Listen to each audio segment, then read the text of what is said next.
ಸ್ನೇಹಿತರೆ, ಇಂದಿನ ತರಗತಿಗೆ ನಿಮ್ಮೆಲ್ಲರಿಗೂ ಕೂಡ ಸ್ವಾಗತ. ಇಂದಿನ ತರಗತಿಯಲ್ಲಿ ನಾವು ಕೆಲವೊಂದು ಪ್ರಮುಖ ಪ್ರಚಲಿತ ಘಟನೆಗಳು ಮತ್ತು ಸಾಮಾನ್ಯ ಜ್ಞಾನ ಕುರಿತ ಒಂದಷ್ಟು ಪ್ರಶ್ನೆಗಳನ್ನ ನೋಡ್ತಾ ಹೋಗೋಣ ಬನ್ನಿ. ಪರೀಕ್ಷೆಗೆ ಮುನ್ನ ಈ ಎಲ್ಲ ಅಂಶಗಳನ್ನು ನಾವು ತಿಳಿದಿರಲೇಬೇಕಾಗತ್ತೆ. ಈ ಒಂದು ವಿಡಿಯೋ ಬಂದು ಸರ್ಕಾರದ ಇತ್ತೀಚಿನ ಯೋಜನೆಗಳನ್ನು ಕುರಿತು ಒಳಗೊಂಡಿರ್ತಕ್ಕಂಥ ಪ್ರಶ್ನೋತ್ತರಗಳ ಮಾಹಿತಿಯಾಗಿದೆ. ಅದರಲ್ಲೂ ವಿಲೇಜ್ ಅಕೌಂಟೆಂಟ್ ಪರೀಕ್ಷೆಗೆ ಮತ್ತು ಇತರ ಯಾವುದೇ ಪರೀಕ್ಷೆ ಆಗಲಿ ಆ ಎಲ್ಲ ಪರೀಕ್ಷೆಗಳಿಗೂ ಕೂಡ ಉಪಯುಕ್ತ ಮಾಹಿತಿಯನ್ನು ಒಳಗೊಂಡಿದೆ.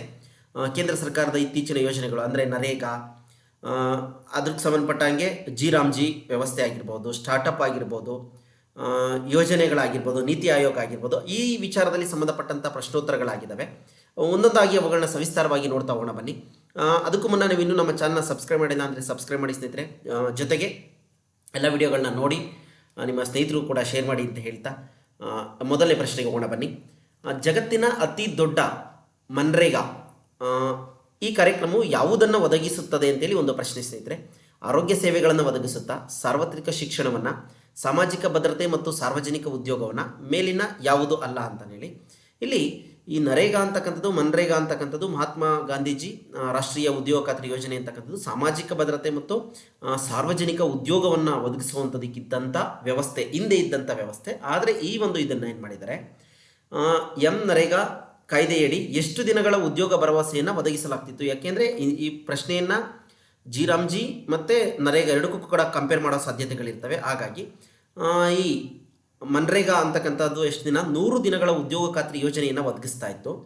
ಈ ಮಹಾತ್ಮ ಗಾಂಧಿ ಉದ್ಯೋಗ ಖಾತ್ರಿ ಯೋಜನೆ 2025 ಅಲ್ಲಿ ಜಾರಿ ಮಾಡುತ್ತೆ. ಇದನ್ನು ಮಹಾತ್ಮ ಗಾಂಧಿ ರಾಷ್ಟ್ರೀಯ ಉದ್ಯೋಗ ಖಾತ್ರಿ ಯೋಜನೆಯನ್ನು 2025 ಡಿಸೆಂಬರ್ನಲ್ಲಿ ಈ ಹೆಸರನ್ನು ವಿಕಸಿತ ಭಾರತ ಉದ್ಯೋಗ ಖಾತ್ರಿ ಯೋಜನೆ ಜನ ಜೀವನೋಪಾಯ ಅಂತೇಳಿ ವಿಕಸಿತ ಭಾರತ ಉದ್ಯೋಗ ಖಾತರಿ ಮತ್ತು ಜೀವನೋಪಾಯ ಮಿಷನ್ ಜಿ ಅಂತೇಳಿ ಈ ಹೆಸರನ್ನು ಬದಲಾವಣೆ ಮಾಡೋದಕ್ಕೆ ಅಂಗೀಕಾರ ಆಗಿದೆ ಸಂಸತ್ನಲ್ಲೂ ಕೂಡ.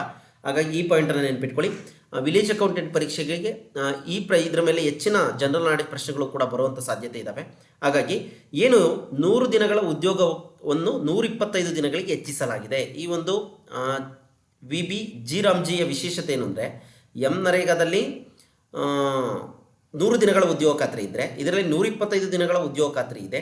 60 ದಿನಗಳ ರಜೆ ಕೂಡ ಬಿತ್ತನೆ ಮತ್ತು ಕಟಾವಿನ ಸಮಯದಲ್ಲಿ ರೈತರುಗಳು ಹಳ್ಳಿ ಕಡೆ ಇರೋದ್ರಿಂದ ಆ ಒಂದು ಇದರಲ್ಲಿ ಬಿತ್ತನೆ ಮತ್ತು ಕಟಾವಿಗೆ ಅನುಕೂಲ ಆಗಲಿ ಅಂತ ಹೇಳಿ, ಓಕೆನಾ, ರೈತರಿಗೂ ಕೂಡ ಒಂದು ರೀತಿ ಈ ಬಿತ್ತನೆ ಮತ್ತು ಕಟಾವಿನ ಟೈಮಲ್ಲಿ ರಜೆಯನ್ನು ಕೊಡುವ ಒಂದು ನಿಟ್ಟಿನಲ್ಲಿ 60 ದಿನಗಳ ರಜೆಯನ್ನು ಕೂಡ ಈ ಏನು ಜಿ ಯೋಜನೆ ಇದರಡಿ ಒದಗಿಸಲಾಗಿದೆ.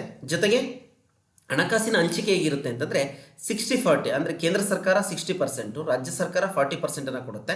ಆದರೆ ಇದು ಈಶಾನ್ಯ ರಾಜ್ಯಗಳಲ್ಲಿ ಏನಾಗಿರುತ್ತೆ 90:10, ಅಂದರೆ 90 ಕೇಂದ್ರ ಸರ್ಕಾರ ಕೊಡುತ್ತೆ, 10% ರಾಜ್ಯ ಸರ್ಕಾರ ಕೊಡುತ್ತೆ. ಹೀಗೆ ಈ ನರೇಗಾ ಅಂತಕ್ಕಂಥದ್ದು ಮತ್ತು ವಿಕಸಿತ ಭಾರತ ಉದ್ಯೋಗ ಖಾತ್ರಿ ಜೀವನೋಪಾಯ ಮಿಷನ್ ಜಿ ಅಂತಕ್ಕಂಥದ್ದು ಬದಲಾವಣೆ ಆಗಿರುವಂಥದ್ದು. ವಿಲೇಜ್ ಅಕೌಂಟೆಂಟ್ ಆಗಿ ನೀವು ಇದ್ರ ಬಗ್ಗೆ ಹೆಚ್ಚಿನ ಮಾಹಿತಿಯನ್ನು ತಿಳ್ಕೊಳ್ಬೇಕಾಗತ್ತೆ. ನೆಕ್ಸ್ಟು ಕಂಪೇರ್ ಮಾಡ್ತಾರೆ ನರೇಗಾ ಮತ್ತು ಜಿ ಎರಡಕ್ಕೂ ಕೂಡ ಹೇಳಿಕೆ ರೂಪದಲ್ಲಿ ಪ್ರಶ್ನೆಗಳು ಕೂಡ ಬರ್ಬೋದು. ಹಾಗಾಗಿ ಇದನ್ನು ತುಂಬ ಅನಾಲಿಸಿಸನ್ನು ಮಾಡಿ ಚೆನ್ನಾಗಿ ವಿಚಾರವನ್ನು ತಿಳ್ಕೊಳ್ಳಿ.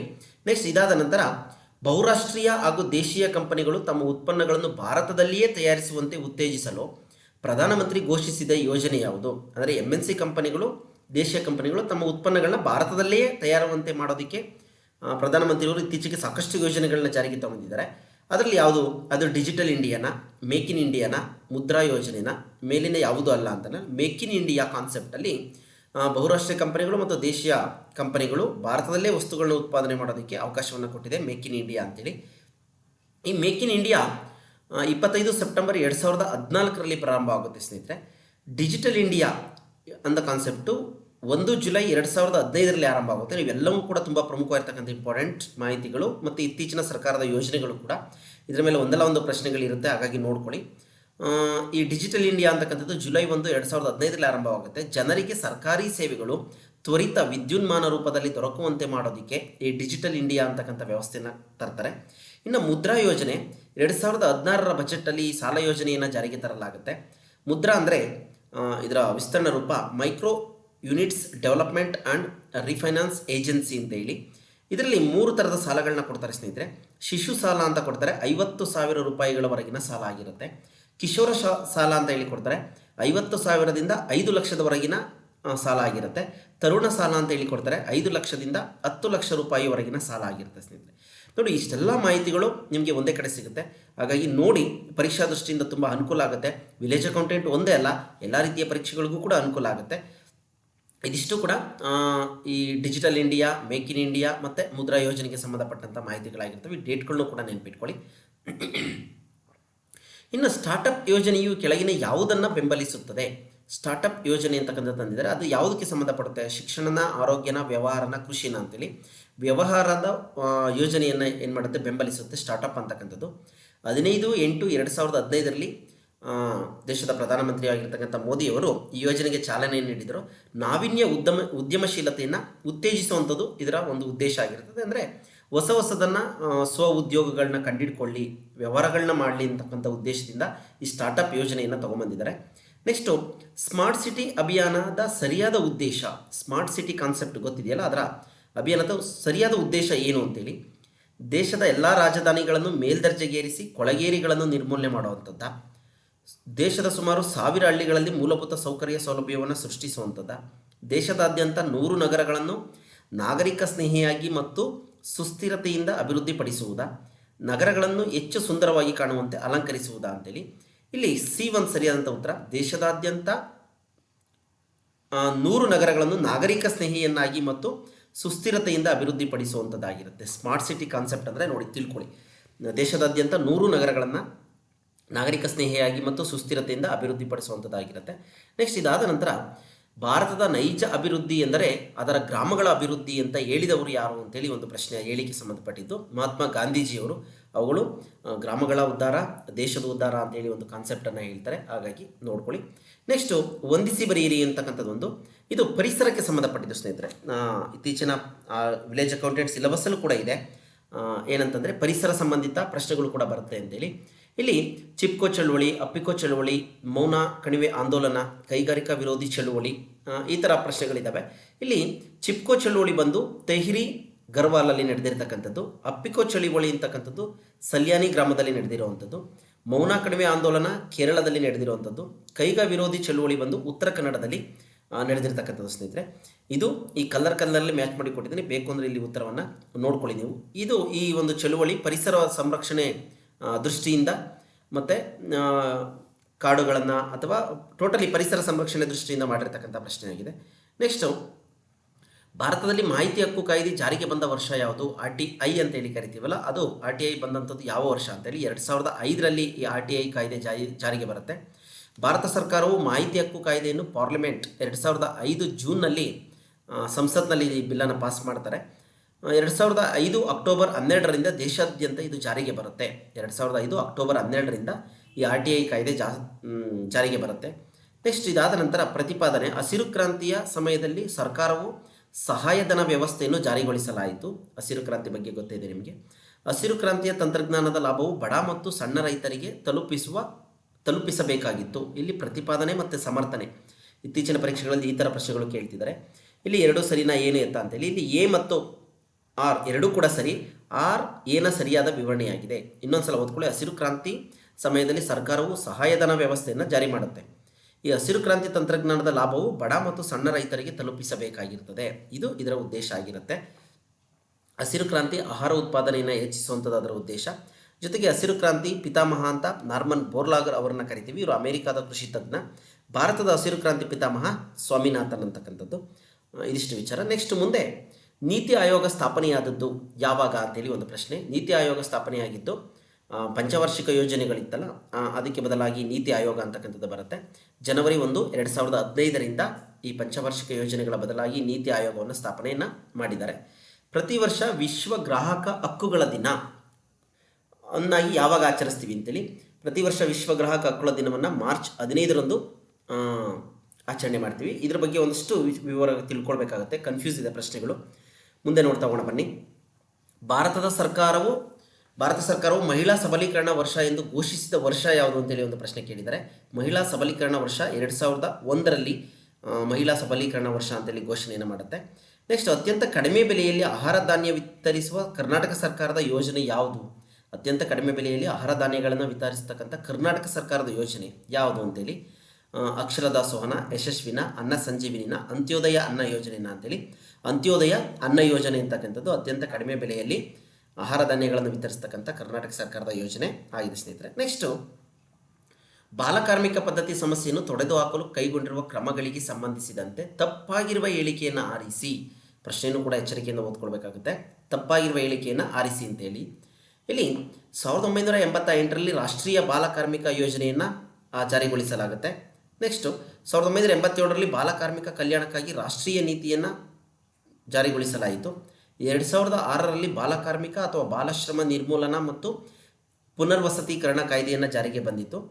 ಬಾಲಕಾರ್ಮಿಕ ನಿಷೇಧ ಮತ್ತು ನಿಯಂತ್ರಣ ಕಾಯ್ದೆಯನ್ನು 1985ರಲ್ಲಿ ಜಾರಿಗೊಳಿಸಲಾಯಿತು ಅಂತೇಳಿ. ಇಲ್ಲಿ ಬಾಲಕಾರ್ಮಿಕ ಪದ್ಧತಿಗೆ ಸಂಬಂಧಪಟ್ಟ ಹಾಗೆ ಬಾಲಕಾರ್ಮಿಕ ನಿಷೇಧ ಮತ್ತು ನಿಯಂತ್ರಣ ಕಾಯ್ದೆಯನ್ನು 1985ರಲ್ಲಿ ಜಾರಿಗೊಳಿಸಲಾಯಿತು ಅಂತೇಳಿ ಸ್ನೇಹಿತರೆ. ಯಾಕೆ ಅಂತಂದರೆ ಇನ್ ಕೇಸ್ ಪಂಚಾಯತಿ ವ್ಯಾಪ್ತಿನಲ್ಲಿ ಏನಾದರೂ ಈ ಬಾಲಕಾರ್ಮಿಕ ಪದ್ಧತಿಗಳು ಬಂದಂಥ ಸಂದರ್ಭದಲ್ಲಿ ನೀವು ಅದ್ರ ಕಡೆ ಕೂಡ ಗಮನ ಹರಿಸಬೇಕಾಗಿರೋದ್ರಿಂದ ಈ ಕಾಯ್ದೆಯ ಬಗ್ಗೆ ತಿಳ್ಕೊಳ್ಬೇಕಾಗುತ್ತೆ. 1985. ಓದಿರಿ ಸರಿಯಾದ ಆಯ್ಕೆಯನ್ನು ಆರಿಸಿ ಅಂತ. ಬಾಲ್ಯ ವಿವಾಹ ನಿಷೇಧ ಕಾಯ್ದೆ 2006ರಲ್ಲಿ ಜಾರಿಗೆ ಬಂದಿತ್ತು. ಭಾರತವು ಮಕ್ಕಳ ಹಕ್ಕುಗಳ ಒಡಂಬಡಿಕೆಗೆ 1993ರಲ್ಲಿ ಸಹಿ ಮಾಡಿತು. ಪ್ರಸವ ಪೂರ್ವ ಲಿಂಗ ಪರೀಕ್ಷೆ ಪ್ರತಿಬಂಧಕ ಕಾಯ್ದೆಯನ್ನು 1994ರಲ್ಲಿ ಜಾರಿಗೆ ತರಲಾಯಿತು. ಮಕ್ಕಳ ಸಹಾಯವಾಣಿ 1092 ಆಗಿದೆ ಅಂತೇಳಿ. ಇಲ್ಲಿ ಎ ಸರಿನಾ ಸಿ ಸರಿನಾ ಅಂತಕ್ಕಂಥದ್ದು ಎ ಮತ್ತು ಸಿ ಸರಿಯಾಗಿದ್ದಾವೆ ಸ್ನೇಹಿತರೆ. ಎ ಮತ್ತು ಸಿ ಅಂತಕ್ಕಂಥದ್ದು. ವಿವಾಹ ನಿಷೇಧ ಕಾಯ್ದೆ 2006ರಲ್ಲಿ ಜಾರಿಗೆ ಬರುತ್ತೆ. ನೆಕ್ಸ್ಟು ಸಿ ಬಂದು ಪ್ರಸವ ಪೂರ್ವ ಲಿಂಗ ಪರೀಕ್ಷೆ ಪ್ರತಿಬಂಧಕ ಕಾಯ್ದೆಯನ್ನು 1994ರಲ್ಲಿ ಜಾರಿಗೆ ತರಲಾಯಿತು ಅಂತಕ್ಕಂಥದ್ದು ಸರಿಯಾದಂಥ ಉತ್ತರ ಆಗಿದ್ದಾವೆ. 14ನೇ ಪ್ರಶ್ನೆ, ಜನಗಣತಿಗೆ ಸಂಬಂಧಪಟ್ಟಾಗ ಒಂದಷ್ಟು ಮಾಹಿತಿಯನ್ನು ತಿಳ್ಕೊಳ್ತಾ ಹೋಗೋಣ ಬನ್ನಿ. 2011ರ ಜನಗಣತಿ, ಈ ವರ್ಷ ಜನಗಣತಿ ನಡೀತಾ ಇದೆ ಸ್ನೇಹಿತರೆ. ಕೋವಿಡ್ ಕಾರಣದಿಂದಾಗಿ 2021ರಲ್ಲಿ ನಡೀಬೇಕಾಗಿರ್ತಕ್ಕಂಥ ಜನಗಣತಿ ನಡೀಲಿಲ್ಲ. ಇದುವರೆಗೂ ಕೂಡ 2011ರ ಜನಗಣತಿ ಮಾಹಿತಿಯ ಆಧಾರದ ಮೇಲೆ ಪ್ರಶ್ನೆಗಳನ್ನ ಕೇಳ್ತಾ ಇದ್ದಾರೆ. ಹಾಗಾಗಿ ಈಗ 2025 ಮತ್ತು 26ರಲ್ಲಿ ಜನಗಣತಿ ಸ್ಟಾರ್ಟ್ ಆಗಿದೆ. 27ರಲ್ಲಿ ಅದರ ವರದಿ ಬರುವಂಥ ಸಾಧ್ಯತೆಗಳಿದ್ದಾವೆ. ಹಾಗಾಗಿ ನೆಕ್ಸ್ಟ್ 2011ರ ಜನಗಣತಿ ಪ್ರಕಾರ ಅತಿ ಕಡಿಮೆ ಜನಸಂಖ್ಯೆಯುಳ್ಳ ರಾಜ್ಯ ಯಾವುದು ಅಂತೇಳಿ. ಕೇರಳನ, ಮೇಘಾಲಯ, ಸಿಕ್ಕಿಂ, ಅರುಣಾಚಲ ಪ್ರದೇಶ. ಸಿಕ್ಕಿಂ ಅತಿ ಕಡಿಮೆ ಜನಸಂಖ್ಯೆಯುಳ್ಳ ರಾಜ್ಯ ಸಿಕ್ಕಿಂ ಆಗಿದೆ. ಯಾವ ರಾಜ್ಯವು ಅತಿ ಕಡಿಮೆ ಲಿಂಗಾನುಪಾತವನ್ನು ಹೊಂದಿದೆ 2011ರ ಜನಗಣತಿಯ ಪ್ರಕಾರ? ಅದು ಹರಿಯಾಣ ಅತ್ಯಂತ ಕಡಿಮೆ ಲಿಂಗಾನುಪಾತವನ್ನು ಹೊಂದಿದೆ. ಅತಿ ಹೆಚ್ಚು ಲಿಂಗಾನುಪಾತ ಗೊತ್ತಿದೆ ನಿಮಗೆ ಕೇರಳ. 2011ರ ಜನಗಣತಿ ಪ್ರಕಾರ ಹರಿಯಾಣ ರಾಜ್ಯದ ಲಿಂಗಾನುಪಾತ 1000 ಪುರುಷರಿಗೆ 879 ಮಹಿಳೆಯರಿದ್ದಾರೆ. 2011ರ ಜನಗಣತಿ ಪ್ರಕಾರ ಅತಿ ಹೆಚ್ಚು ಲಿಂಗಾನುಪಾತ ಕೇರಳದಲ್ಲಿದೆ. 1000 ಪುರುಷರಿಗೆ 1084 ಮಹಿಳೆಯರು. ಈ ಪಾಯಿಂಟನ್ನು ಕೂಡ ನೆನಪಿಟ್ಕೊಳ್ಳಿ. 2011ರ ಜನಗಣತಿಯ ಪ್ರಕಾರ ಭಾರತದ ಸರಾಸರಿ ಜನಸಾಂದ್ರತೆ ಎಷ್ಟು ಪ್ರತಿ ಚದರ ಕಿಲೋಮೀಟರ್ಗೆ ಅಂತೇಳಿ? ಪ್ರತಿ ಚದರ ಕಿಲೋಮೀಟರ್ಗೆ 382 ಜನ. ಓಕೆನಾ? 11ರ ಜನಗಣತಿ ಪ್ರಕಾರ. ಈಗ ನೋಡೋಣ 2021ರ ಜನಗಣತಿ ಫಲಿತಾಂಶ 26ರಲ್ಲಿ ಬರುವಂಥ ಸಾಧ್ಯತೆ ಇದೆ. ಸೆನ್ಸಸ್ ನಡೀತಾ ಇದೆ. ನೆಕ್ಸ್ಟ್ ಬನ್ನಿ ಮುಂದೆ ಹೋಗೋಣ. 2011ರ ಜನಗಣತಿ ಪ್ರಕಾರ ಭಾರತದ ಜನಸಂಖ್ಯೆ ಬೆಳವಣಿಗೆಯ ದರ ಎಷ್ಟಿತ್ತು ಅಂತೇಳಿ? 17.64% ಸ್ನೇಹಿತರೆ. ಇದಿಷ್ಟು ಕೂಡ ಜನಗಣತಿಗೆ ಸಂಬಂಧಪಟ್ಟಂಥ ಪ್ರಶ್ನೋತ್ತರಗಳು. ಇನ್ನು ಮುಂದೆ ಬೆಳೆ ಹಾನಿ ಸಂದರ್ಭದಲ್ಲಿ ರೈತರ ವಿಮೆಗೆ ಒಳಗಾಗುವಂಥ ಯೋಜನೆ, ಬೆಳೆ ಹಾನಿ ಸಂದರ್ಭದಲ್ಲಿ ರೈತರ ವಿಮೆಗೆ ಒಳಗಾಗ್ತಕ್ಕಂಥ ಯೋಜನೆ ಯಾವುದು ಅಂತೇಳಿ? ಪ್ರಧಾನಮಂತ್ರಿ ಫಸಲ್ ಬಿಮಾ ಯೋಜನೆನ, ಪ್ರಧಾನಮಂತ್ರಿ ಕೃಷಿ ಸಿಂಚಾಯಿ ಯೋಜನೆನ, ಪ್ರಧಾನಮಂತ್ರಿ ಗ್ರಾಮ ಸಡಕ್ ಯೋಜನೆನ ಮೇಲಿನ ಯಾವುದು ಅಲ್ಲ ಅಂತಲೇ ಹೇಳಿ. ಇಲ್ಲಿ ಪ್ರಧಾನಮಂತ್ರಿ ಫಸಲ್ ಬಿಮಾ ಯೋಜನೆ ಅಂತಕ್ಕಂಥದ್ದು ಬೆಳೆಗಳಿಗೆ, ರೈತರ ಬೆಳೆಗಳಿಗೆ ಏನಾದರೂ ಆಕಸ್ಮಿಕ ಬರಗಾಲ, ಪ್ರವಾಹ, ಪ್ರಾಣಿಗಳ ದಾಳಿ ಇದಕ್ಕೇನಾದ್ರು ತುತ್ತಾಗಿ ಬೆಳೆಗಳೇನಾದರೂ ಲಾಸ್ ಆದಂಥ ಸಂದರ್ಭದಲ್ಲಿ ವಿಮೆಯನ್ನು ಕೂಡ ಬೆಳೆಗಳಿಗೆ ಕೊಡುವಂಥ ವ್ಯವಸ್ಥೆ ಇದೆ. ಅದು ಪ್ರಧಾನಮಂತ್ರಿ ಫಸಲ್ ಬಿಮಾ ಯೋಜನೆ ಅಂತೇಳಿ. ಪ್ರಧಾನಮಂತ್ರಿ ಫಸಲ್ ಬಿಮಾ ಯೋಜನೆ ಅಂತಕ್ಕಂಥದ್ದು ಬೆಳೆದ ಬೆಳೆ ನಾನಾ ಸಂದರ್ಭದಲ್ಲಿ ರೈತರ ಕೈ ಸೇರದೆ ನಷ್ಟ ಹೊಂದಿದಾಗ ರೈತರ ಕೈ ಹಿಡಿಯಲು ಸರ್ಕಾರ 2016ರಲ್ಲಿ ಈ ಯೋಜನೆಯನ್ನು ಜಾರಿಗೊಳಿಸಿದೆ ಸ್ನೇಹಿತರೆ. ಓಕೆನಾ?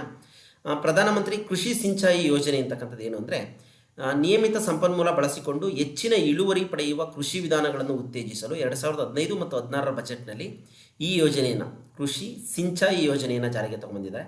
ಇನ್ನು ಪ್ರಧಾನಮಂತ್ರಿ ಗ್ರಾಮ ಸಡಕ್ ಯೋಜನೆ ಅಂತಕ್ಕಂಥದ್ದು ಹಳ್ಳಿಗಳಿಗೆ ಉತ್ತಮ ರಸ್ತೆಯನ್ನು ಕಲ್ಪಿಸಿಕೊಡುವಂಥದ್ದು ಪ್ರಧಾನಮಂತ್ರಿ ಗ್ರಾಮ ಸಡಕ್ ಯೋಜನೆ ಆಗಿದೆ. ನೆಕ್ಸ್ಟ್ ಮುಂದೆ ಕಿಸಾನ್ ವಿಕಾಸ್ ಪತ್ರವನ್ನು ಈ ಸಂಸ್ಥೆಯು ಸಣ್ಣ ಉಳಿತಾಯದ ಉದ್ದೇಶದಿಂದ ನೀಡುತ್ತದೆ. ಕಿಸಾನ್ ವಿಕಾಸ್ ಪತ್ರ ಅಂತ ಕೊಡ್ತಾ ಇದ್ದಾರೆ. ಅದನ್ನು ಯಾರು ಕೊಡ್ತಿದ್ದಾರೆ ಅಂತೇಳಿ? ಸ್ಟೇಟ್ ಬ್ಯಾಂಕ್ ಆಫ್ ಇಂಡಿಯಾ ಕೊಡುತ್ತಾ, ಭಾರತೀಯ ರಿಸರ್ವ್ ಬ್ಯಾಂಕ್ ಕೊಡುತ್ತಾ, ಗ್ರಾಮೀಣ ಬ್ಯಾಂಕ್ನ ಅಂಚೆ ಕಚೇರಿನ ಅಂತೇಳಿ? ಅಂಚೆ ಕಚೇರಿ ವಿತರಣೆ ಮಾಡುವಂಥದ್ದು ಕಿಸಾನ್ ವಿಕಾಸ್ ಪತ್ರಗಳು ಸ್ನೇಹಿತರೆ. ಕಿಸಾನ್ ವಿಕಾಸ್ ಪತ್ರವು ಉಳಿತಾಯದ ಪ್ರಮಾಣ ಪತ್ರ ಯೋಜನೆಯಾಗಿದೆ. 1988ರಲ್ಲಿ ಭಾರತೀಯ ಅಂಚೆ ಮೂಲಕ ಈ ಒಂದು ಯೋಜನೆಯನ್ನು ಜಾರಿಗೊಳಿಸ್ತಾರೆ. ನೆಕ್ಸ್ಟು ವಿಶ್ವ ಗ್ರಾಹಕರ ಹಕ್ಕಿನ ದಿನವನ್ನು ಯಾವಾಗ ಆಚರಿಸಲಾಗುತ್ತೆ ಅಂತೇಳಿ ಮಾರ್ಚ್ 15ರಂದು. ಇದನ್ನು ವಿಶ್ವ ಗ್ರಾಹಕ ಹಕ್ಕುಗಳ ದಿನ ನೆನಪಿಟ್ಕೊಳ್ಳಿ ಚೆನ್ನಾಗಿ. 1983ರಲ್ಲಿ ಮೊದಲ ಬಾರಿಗೆ ಆಚರಿಸಲಾಗುತ್ತೆ. 1962ರಲ್ಲಿ ಅಮೆರಿಕದ ಅಧ್ಯಕ್ಷ ಜಾನ್ ಎಫ್ ಕೆನಡಿ ಈ ದಿನವನ್ನು ಆಚರಿಸೋದಕ್ಕೆ ಪ್ರಸ್ತಾಪಿಸ್ತಾರೆ. ಆ ಪ್ರಕಾರ 1983ರಲ್ಲಿ ಮೊದಲ ಬಾರಿಗೆ ಆಚರಿಸಲಾಗುತ್ತೆ. ಇಲ್ಲಿ ವಿಶ್ವ ಗ್ರಾಹಕ ಹಕ್ಕುಗಳ ದಿನ ಮಾರ್ಚ್ 15ನೇ ತಾರೀಕು. ವಿಶ್ವ ಗ್ರಾಹಕರ ಹಕ್ಕುಗಳ ಆಚರಣೆಯ ದಿನ ಯಾವುದು ಅಂತೇಳಿ ಕೇಳ್ತಾರೆ. ನಿಮಗೆ ಗೊತ್ತಿದೆ ಮಾರ್ಚ್ 15 ಅಂತೇಳಿ. ಭಾರತದಲ್ಲಿ ಗ್ರಾಹಕ ಹಕ್ಕುಗಳ ದಿನವನ್ನು ಡಿಸೆಂಬರ್ 24ರಂದು ಆಚರಿಸ್ತಾರೆ. ಭಾರತದಲ್ಲಿ ಗ್ರಾಹಕ ಹಕ್ಕುಗಳ ದಿನ, ವಿಶ್ವ ಗ್ರಾಹಕ ಹಕ್ಕುಗಳ ದಿನ ಮಾರ್ಚ್ 15, ಭಾರತದಲ್ಲಿ ಗ್ರಾಹಕ ಹಕ್ಕುಗಳ ದಿನ ಡಿಸೆಂಬರ್ 24. ಈ ಪಾಯಿಂಟ್ ನೆನಪಿಟ್ಕೊಳ್ಳಿ. ಭಾರತದಲ್ಲಿ ಗ್ರಾಹಕ ಸಂರಕ್ಷಣಾ ಕಾಯ್ದೆ ಜಾರಿಗೆ ಬಂದ ವರ್ಷ ಯಾವುದು ಅಂತೇಳಿ ಮತ್ತೊಂದು ಪ್ರಶ್ನೆ ಸ್ನೇಹಿತರೆ. 1986 ನೋಡಿ, 86. ವಿಶ್ವ ಗ್ರಾಹಕ ಹಕ್ಕುಗಳ ದಿನಾಚರಣೆ ಮಾರ್ಚ್ 15, ಭಾರತದಲ್ಲಿ ಗ್ರಾಹಕ ಹಕ್ಕುಗಳ ದಿನ ಡಿಸೆಂಬರ್ 24. ಭಾರತದಲ್ಲಿ ಗ್ರಾಹಕ ಹಕ್ಕುಗಳ ಸಂರಕ್ಷಣಾ ಕಾಯ್ದೆ ಬಂದಿದ್ದು 1986. ಇದಿಷ್ಟು ಕೂಡ ವಿಶ್ವ ಗ್ರಾಹಕ ಹಕ್ಕುಗಳಿಗೆ ಸಂಬಂಧಪಟ್ಟಂಥ ಮಾಹಿತಿ. ನೆಕ್ಸ್ಟು ಇದಿಷ್ಟು ಪ್ರಶ್ನೆಗಳು ಸ್ನೇಹಿತರೆ. ಇದೇ ಥರ ಒಂದು 20-25 ಪ್ರಶ್ನೆಗಳ ಜಿಕೆಯನ್ನು ನೋಡ್ತಾ ಹೋಗೋಣ ಪ್ರತಿದಿನ ಕೂಡ. ಈ ಥರ ನಾವು ಕಲಿತಿದ್ದೆ ಆದರೆ ಪರೀಕ್ಷೆಯನ್ನು ಎದುರಿಸೋದಕ್ಕೆ ಸಾಕಷ್ಟು ಅನುಕೂಲ ಆಗುತ್ತೆ ಅಂತೇಳಿ ಮತ್ತೊಮ್ಮೆ ನೀವಿನ್ನೂ ನಮ್ಮ ಚಾನಲ್ನ ಸಬ್ಸ್ಕ್ರೈಬ್ ಮಾಡಿಲ್ಲ ಅಂದರೆ ಸಬ್ಸ್ಕ್ರೈಬ್ ಮಾಡಿ, ನಿಮ್ಮ ಸ್ನೇಹಿತರು ಕೂಡ ಶೇರ್ ಮಾಡಿ, ಲೈಕ್ ಮಾಡಿ ಅಂತ ಹೇಳ್ತಾ, ಕನ್ನಡ ಗ್ರಾಮರ್ಗೆ ಸಂಬಂಧಪಟ್ಟಾಗಿ ಸ್ನೇಹಿತರೆ ಇತ್ತೀಚಿನ ಪರೀಕ್ಷೆಗಳನ್ನು ಒಳಗೊಂಡಂತಹ ಪರೀಕ್ಷೆಗಳ ಆಧಾರದ ಮೇಲೆ ಪ್ರಶ್ನೋತ್ತರಗಳನ್ನು ತೆಗೆದಿರುವಂಥ ಸಂಪೂರ್ಣ ವ್ಯಾಕರಣ ವಿಡಿಯೋ ಇದೆ, ನೋಡಿ. ಪರೀಕ್ಷಾ ದೃಷ್ಟಿಯಿಂದ ಸಾಕಷ್ಟು ಅನುಕೂಲ ಆಗುತ್ತೆ. ಜೊತೆಗೆ ಇತಿಹಾಸ, ಭೂಗೋಳಶಾಸ್ತ್ರ ಇದಕ್ಕೆ ಸಂಬಂಧಪಟ್ಟಂಥ ಎಲ್ಲ ಪ್ರಶ್ನೋತ್ತರಗಳ ವಿವರಣೆ ಕೂಡ ಇದ್ದಾವೆ, ನೋಡಿ ಅಂತ ಹೇಳ್ತಾ ಎಲ್ರಿಗೂ ಕೂಡ ಇಂದಿನ ತರಗತಿಗೆ ಧನ್ಯವಾದಗಳು ಸ್ನೇಹಿತರೆ.